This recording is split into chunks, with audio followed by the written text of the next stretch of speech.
বাংলাদেশের মানুষ ভারতের সাপোর্টার হবে এ কারণে যে ভারতকে আমরা আমাদের সাথে ভারত বাংলাদেশ ম্যাচ মানি ট্র্যাজেডি, ভারত বাংলাদেশ ম্যাচ মানি ত্রাণ উত্তেজনা, ভারত বাংলাদেশ ম্যাচ মানি আম্পায়ারিং, আম্পায়ার বিতর্কিত বিতর্কিত আম্পায়ারিং। এই যে আজকে কিন্তু বাংলাদেশের সকল মানে ক্রিকেট প্রেমীরা ভারতের পক্ষে নেবে, সকল দর্শক ভারতের পক্ষে আজকে হাততালি দিবে। আর বাংলাদেশ ভারত যাতে জয়লাভ করে, কারণ ভারত জয়লাভ করলেই বাংলাদেশের সেমিফাইনাল খেলার স্বপ্নটা জিয়ে থাকবে। অনেক প্লেয়ার আইপিএল খেলেন, অবশ্যই তারা জানেন ওই প্লেয়ারদের দুর্বল জায়গা কোনটা, ওইভাবে হয়তো তারা নীল নকশা করে বা ওই প্ল্যানিং করে ওই অস্ট্রেলিয়াকে কুপকাত করবে। আমি এটা মনে প্রাণে বিশ্বাস করি, বাঙালি হিসেবে মনে প্রাণে চাই ভারত আজকে জয়লাভ করুক, বেশি অন্তত 60-70 রানের ব্যবধানে বা 60 রানের ব্যবধানে। বাংলাদেশ আর টসটা যাতে ভারতের যে জয়লাভ করে, তাহলে আমরা আশা করব টস যদি ভারত জয়লাভ করে তাহলে যাতে ভারত 200-210 রান করে ফেলতে পারে। আসসালামু আলাইকুম, ফ্রি হিট 24 থেকে রাসেল মাস্টার। বাংলাদেশ ক্রিকেট দলের যেই জিনিসটা কম সেটা হচ্ছে তাদের উপস্থিত বুদ্ধি। যেমন ওডিআই বিশ্বকাপে দেখেছি বাংলাদেশের ব্যাটসম্যানদের তাদের ডাউনগুলো পরিবর্তন করে প্রত্যেক ম্যাচেই হাতুরি সিং এটা করেছেন, কিন্তু এই টি-20 ওয়ার্ল্ড কাপে এসে যখন ভারতের সাথে এত বড় রান চেস করতে হবে, তখন কেন মাহমুদুল্লাহ রিয়াদকে কিংবা রিশাদ হোসেনকে ওপেনিং করানো হয়নি? যেহেতু ওপেনিংয়ে বিশেষ করে রিটুল কুমার দাস বাজে পারফর্ম করতেছেন, আবার দেখা গেছে কয়েকটি ম্যাচ আমার শান্তকে দিয়ে ওপেনিং করানো হয়েছে, শান্ত তেমন আশাব্যঞ্জক ফল দিতে পারেনি।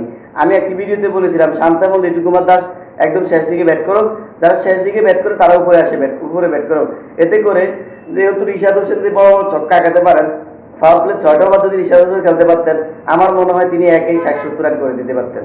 কারণ সকল প্লেয়াররা সামনে থাকে, তখন বল লাগলেই 4 ছক্কার ফুলঝুরি দেখতে পেতাম আমরা।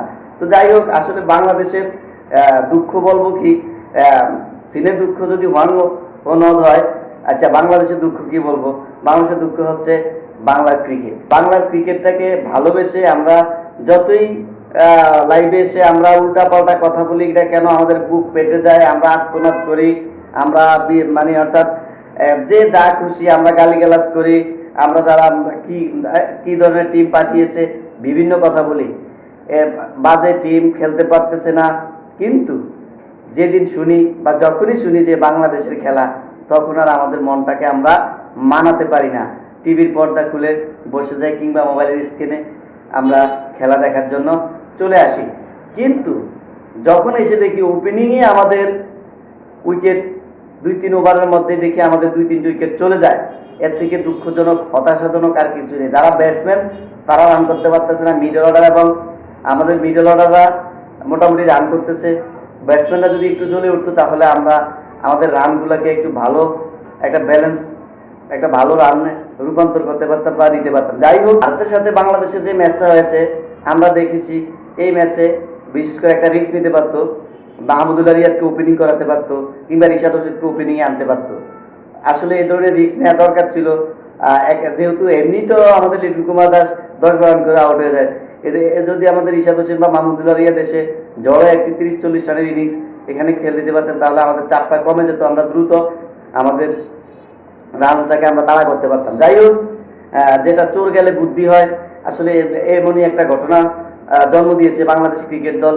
তো আমরা যারা বিশ্লেষক যারা ক্রিকেট নিয়ে বিশ্লেষণ করি, তখন আমরা আসলে তাদের ভুলগুলা ধরিয়ে দেওয়ার জন্য আমি এর আগের ভিডিওতে ভারতের সাথে খেলার আগে আমি একটি ভিডিও বানিয়েছিলাম, সেখানে বলেছিলাম ইন্ডিয়ান বোলারদের যেন এলবির আবেদন করার সুযোগ না দেওয়া হয়, ওইভাবে বলগুলো যেন খেলা হয়। কারণ যখন উইকেট না পড়বে তখন ইন্ডিয়ান বোলাররা চাইবে কিভাবে ফেডে বল লাগানো যায়, ফেডে বল লাগলেই আবেদন করবে, সেটা আউট হোক বা আম্পায়ার কলস হোক, সে আম্পায়ার আঙুল তুলে দেবে এবং যদি লেগ সাইড এবং অফ সাইডের স্ট্যাম্প, লেগ স্ট্যাম্প এবং অফ স্ট্যাম্প এর একটু যদিও পায় আম্পায়ার করলে কিন্তু আউট হয়ে যাবে।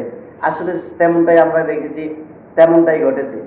এখন মূলত আজকে বাংলাদেশের ভাগ্য নির্ধারণ করতেছে, যেহেতু অস্ট্রেলিয়া আফগানিস্তানের সাথে হেরে গেছে, সেহেতু বাংলাদেশের বা ভারতের বাংলাদেশের ভাগ্য নির্ভর বাংলাদেশ এবং আপনাদের ভাগ্য নির্ধারণ করতেছে ভারতের ম্যাচকে কেন্দ্র করে।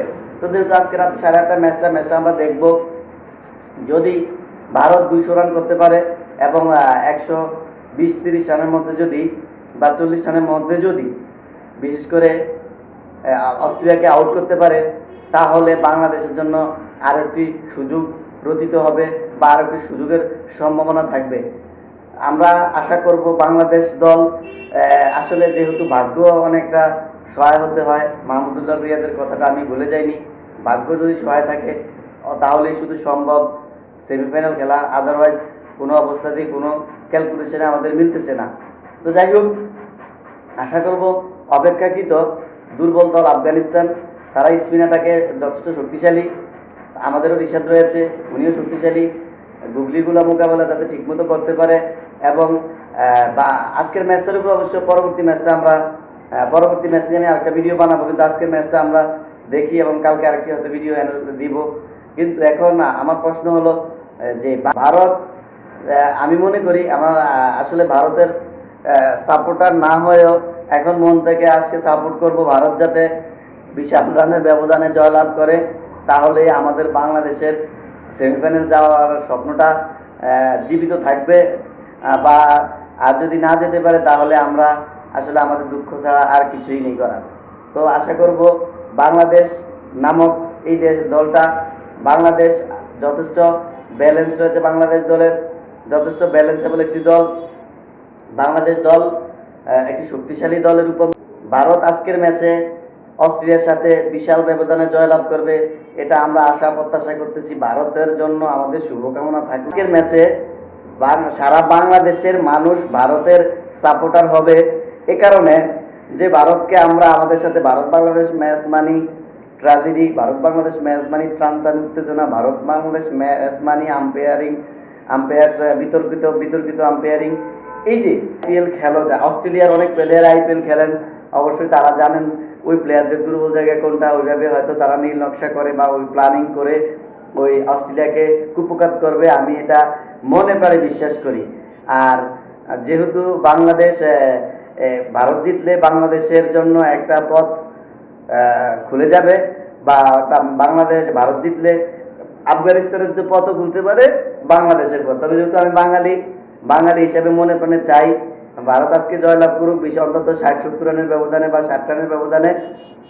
বাংলাদেশ আর টসটা যাতে ভারতের যে জয়লাভ করে, তাহলে আমরা আশা করব টস যদি ভারত জয়লাভ করে তাহলে যাতে ভারত 200-210 রান করে ফেলতে পারে, আর অস্ট্রেলিয়াকে যাতে 120-30 রানের মধ্যে আটকে দিতে পারে বা 40 রানের মধ্যে আটকে দিতে পারে, এটা আমি আশা করছি।